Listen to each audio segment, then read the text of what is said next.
Bismillah wa salatu wa salam ala nabiyyina Muhammadin sallallahu alaihi wasallam wa ala alihi wa ashabihi wa man tabi'a maslakahum ila yaumi yub'atsun.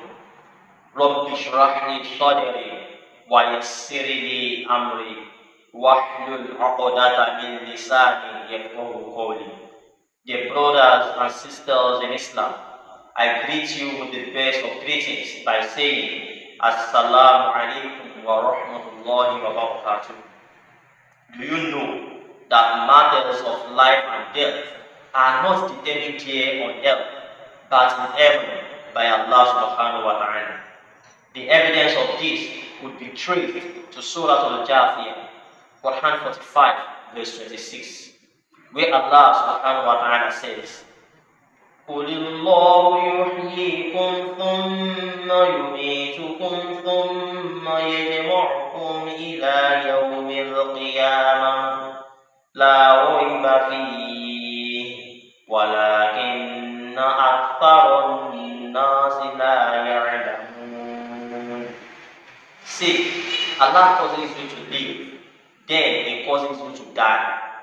Thereafter, He will assemble you all on the day of resurrection, of which there is no doubt, but majority of people do not know.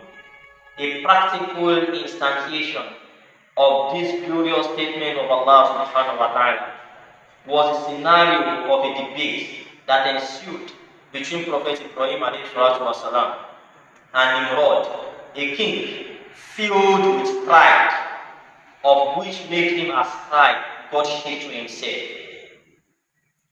Nimrod, one of the foremost four kings that ruled over the eastern and western part of the world, was disgraced, embarrassed, and disappointed when he lost out to Prophet Ibrahim والسلام, in the debates in the public about his Lord, that is, about the Lord of Ibrahim والسلام. He thereafter ordered that Ibrahim be thrown in a ditch kindled with fire. Naturally, you know that any victim of a blazing fire is gutted and killed by it. Reverse was the case of Ibrahim والسلام.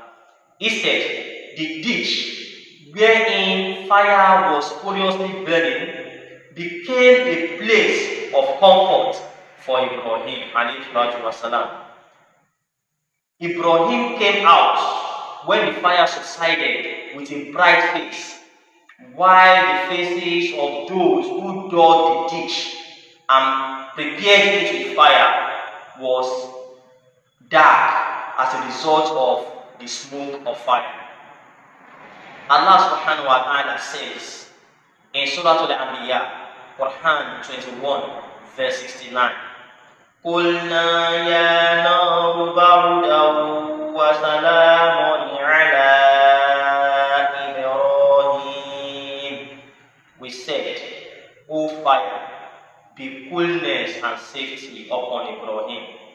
We can see that it's as a result of the command of Allah that made the fire, which its objective was to naturally burn, that made it to become a thing of coolness and safety for Ibrahim. By implication, it gave Ibrahim life and comfortability.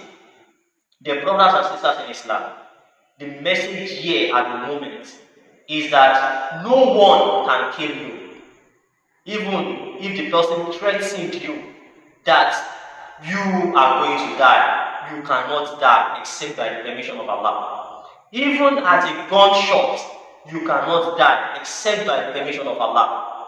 Even by sword, you cannot die except by Allah's permission. Even by bow and arrow, you cannot die.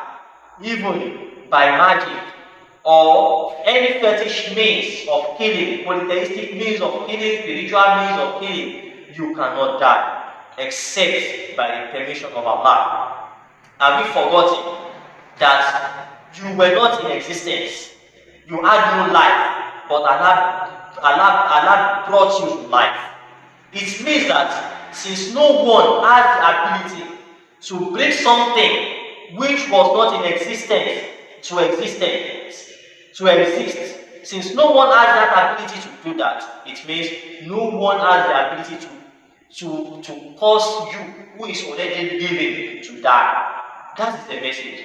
Deep it, think over it, ponder over it, study the Quran and those verses we have just recited to you. Study them, and I pray Allah subhanahu wa ta'ala to make it a point of guidance for each and every one of us. Jazakumullah khair.